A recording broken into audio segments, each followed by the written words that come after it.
आप कुछ शब्द कहें प्लीज। मैं आप सबसे क्षमा चाहूँगा क्योंकि पहले से ही मैंने बतला रखा था कि मुझे 11 बजे यहाँ से जाना होगा, क्योंकि प्राइम मिनिस्टर भी आ रहे हैं, हम लोगों की एक मीटिंग है, उसमें पहुँचना आवश्यक है। इसलिए मैं आप सबसे मैं क्षमा चाहता हूँ, आप लोगों से विदा लेता हूँ। राजनाथ जी का बहुत बहुत धन्यवाद। और अब मैं निवेदन करूंगी दीपक कुमार रथ जी से कि वो आपसे कुछ शब्द कहें। उनकी किताब के माध्यम से हमें काफी कुछ पता चल जाएगा। राज्यवर्धन राठौर, इस नाम को सुनते ही दिल करता है कि तालियां बजाई जाएं, क्योंकि ये जिस भी क्षेत्र की तरफ जाते हैं सफलता इनका दूसरा नाम है और ये वाकई ही प्रतीक हैं कि इसे कैसे किया जाए। श्रम, मेहनत और न सिर्फ अपने कार्य में बल्कि कार्य को सफल करने में भी इनकी सोच रहती है। ये राजस्थान के रूरल एरिया से इलेक्ट किए गए, पूरी दिलो जान से इन्होंने मेहनत की। आज हमारे ये information and broadcasting minister for state हैं और यहाँ पे आप हमारे साथ हैं, इसके लिए बहुत बहुत धन्यवाद। कृपया कुछ शब्द आप कहें और हमें प्रेरित करें। सम्मानित मंच और आप सब यहाँ उपस्थित इंडस्ट्रियलिस्ट, मीडिया, सोशल एक्टिविस्ट, आप जितने भी सब यहाँ हैं, अपने परिश्रम से, अपने विजन से एक चुनौती स्वीकार करते हुए आज यहाँ पहुँचे हैं। भारत की इकोनॉमी के आप एक तरह से जननी हैं और इकोनॉमी एक तरह से क्रिएशन की जो पावर होती है, उससे जो सुकून मिलता है, मुझे यकीन है कि आप सब उस सुकून में जीते हैं कि न केवल आपने अपनी खुद की तरक्की करी, लेकिन आपने अपने परिवार की, अपने समाज की और उसके साथ अपने देश की तरक्की करी। उसके लिए हम सब आपके आभारी हैं।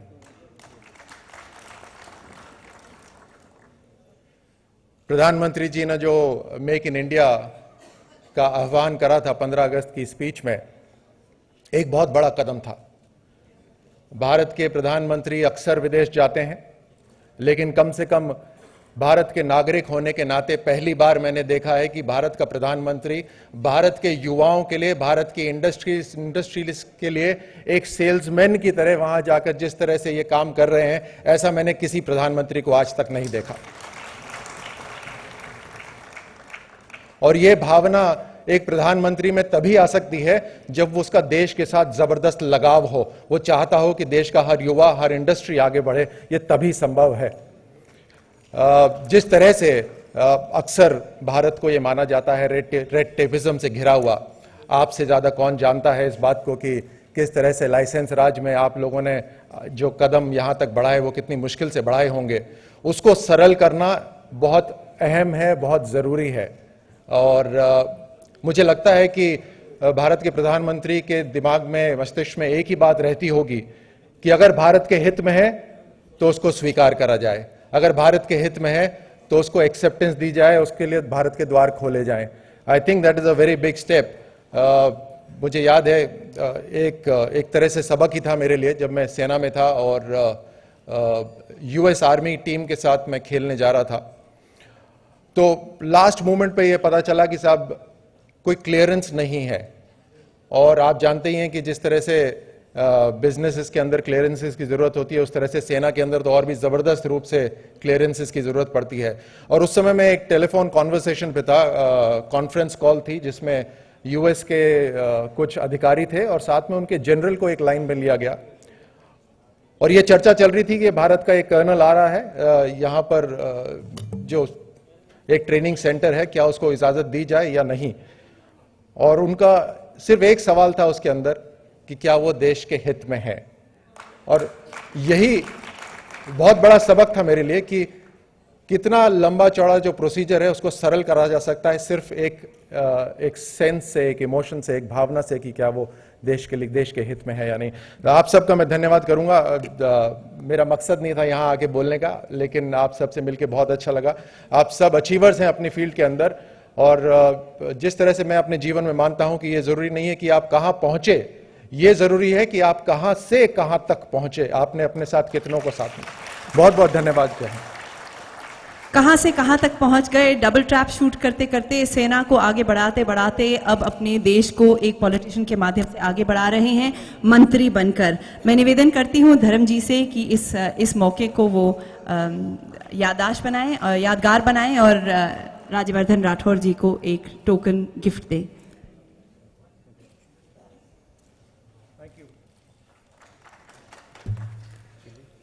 जी, अब मैं निवेदन करती हूँ श्री प्रकाश जावड़ेकर जी, माननीय मंत्री for state environment, forest and climate change, government of India.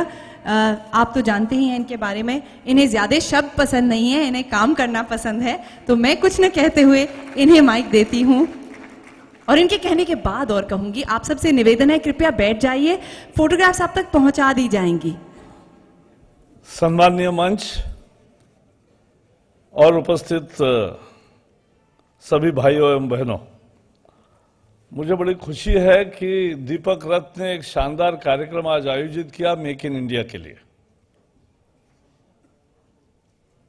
मुझे कहा उन्होंने कीनोट एड्रेस दे दो,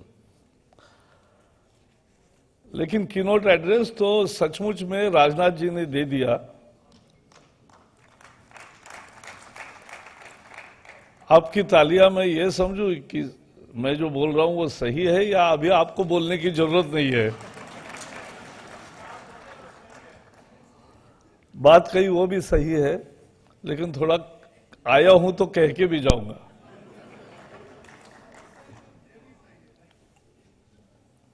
देखो, दुनिया में अमीर बनने के 4 मार्ग होते हैं।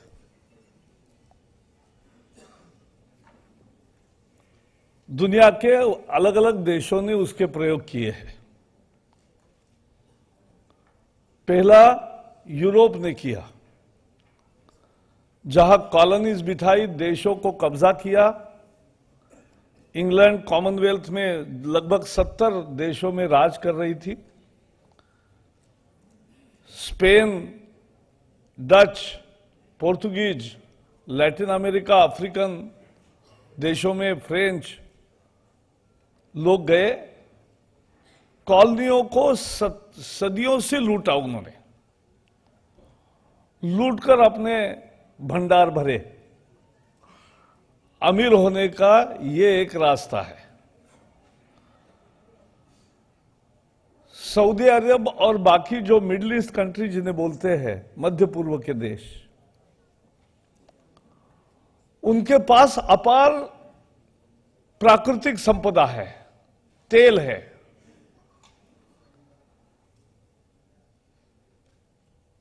जैसे दीवार सिनेमा में वो कहता है मेरे पास, आपके पास क्या है, वो कहता है मेरे पास मां है। वैसे अगर अरब देशों को पूछे तो वो कहेंगे हमारे पास तेल है। तेल से वो अमीर बने। तीसरा रास्ता भारत और चीन का है कि जिन्होंने अमेरिका या यूरोप में जो शोध लगे, जो वहां महंगा बनता है वो सस्ते में बनाकर दिखाया।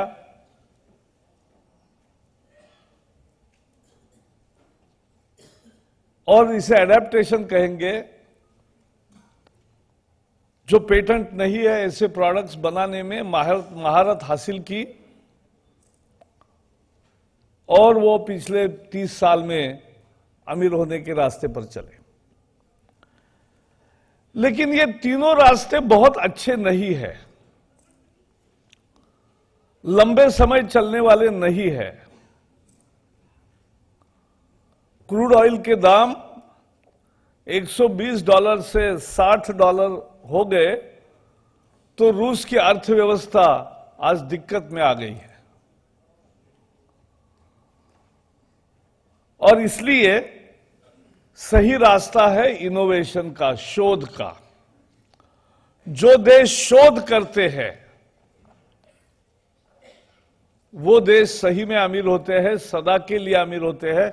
अगर अमेरिका का कोई लोहा है तो वो यही है कि वो दुनिया के सारे मेधावी छात्रों को अपने यहां बुलाते हैं, उन पर खर्चा करते हैं और वही छात्र उनके लिए नए नए शोध लगाते हैं और उन्हीं शोध से कीमत बढ़ती है, देश समृद्ध होते हैं, वो सही रास्ता है।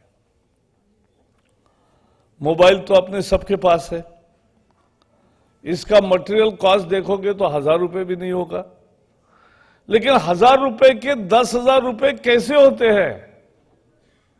वो शोध से होते हैं। उसमें इतनी उपयुक्तता है, उपयोगिता की चीजें ठूस ठूस कर भरी है कि आप 10,000 भी देते हो और आईफोन चाहिए तो 40,000 भी देते हो। ये शोध की कीमत है, ये सही रास्ता है आगे बढ़ने का। हम कहते हैं कि हम आईटी सुपर पावर है, लेकिन हम आईटी सुपर पावर है केवल बैकएंड काम करने में और सॉफ्टवेयर छोटे से डेवलप करते हैं। लेकिन गूगल हमने नहीं बनाया, व्हाट्सएप हमने नहीं तैयार किया, ट्विटर भी हमने नहीं निकाला, फेसबुक भी हमने नहीं खोजा, आईफोन की निर्मित हमने नहीं की, हार्डवेयर हम नहीं बनाते हैं। इस देश में पिछले 20 साल से 150 crore 300 crore phone, mobile phone बिके हैं, लेकिन 3 फोन भी हम नहीं बनाते हैं। तो ये स्थिति है।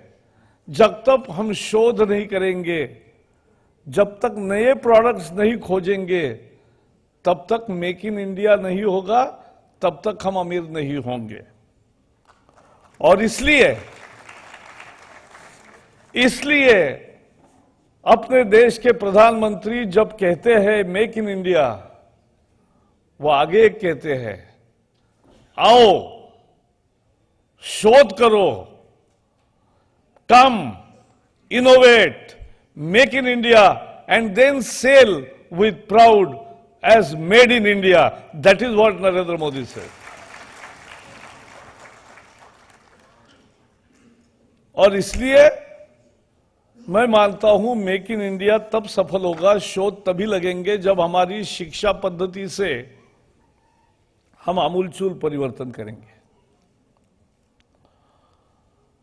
बच्चों को सवाल पूछने की आजादी होनी चाहिए, उसको बढ़ावा देना चाहिए। जब तक प्रस्थापित व्यवस्था को चैलेंज करने की, पूछने की जिज्ञासा नहीं होगी, तब तक नए शोध की गर्भधारणा हो ही नहीं सकती। क्योंकि शोध तो उसकी उत्पत्ति है कि जो नहीं है उसे मैं पैदा करूं। उसके लिए मेरे मन में पहले आना चाहिए कि ये क्यों नहीं है। जब ये अंदर से लगता है तब शोध होते हैं। 1998 में मैं अमेरिका में गया था, तब मैं आईटी टास्क फोर्स का चेयरमैन था। तब मैं स्टीव जॉब्स के साथ 2 दिन रहा। वो बता रहे थे, तब तो मोबाइल फोन की जस्ट शुरुआत थी, तब केवल बोलना आता था, सुनाई देता था, हम बोल सकते थे और एसएमएस कर सकते थे, 3 ही उपयोग थे। आज भी बहुत लोगों को उतना ही आता है, उससे ज्यादा आता भी नहीं। तब वो कह रहा था कि इसमें म्यूजिक भी सुनेगा, इसमें फोटो भी आएगा, इसमें यहां से बात वहां भी जाएगी, आप बोल भी सकोगे, सुन भी सकोगे, गाना भी बजेगा, पिक्चर भी दिखेगा, टीवी भी दिखेगा, सब कुछ दिखेगा। सच नहीं लगता था। या हर चीज के लिए अलग अलग औजार होते थे, अलग अलग उपकरण होते थे। वो सब एक हाथ में आ जाएगा, दुनिया अपने मुट्ठी में, यह संभव नहीं लगता था। लेकिन शोध की जननी वही होती है और उसने करके दिखाया। और यही काम करना है। मेक इन इंडिया का वही अर्थ है। मैं आईटी वर्किंग ग्रुप का एक चेयरमैन था, आईटी फॉर मासेस, और मैं एमआईटी के विश्वविद्यालय, विख्यात विश्वविद्यालय में 7 दिन रहा। और हमने MIT media lab Asia project का एक MOU किया। 1000 करोड़ रुपए का बजट प्रोविजन किया था, प्रमोद जी मंत्री थे उसके। मैं वापस आने के बाद अटल जी ने मुझे पूछा, प्रधानमंत्री थे, कि भाई हम what we are importing. I said we are importing the research culture, the research environment, the freedom of research. वो हम आयात कर रहे हैं क्योंकि वो नहीं है यहां, और इसलिए शोध करना है,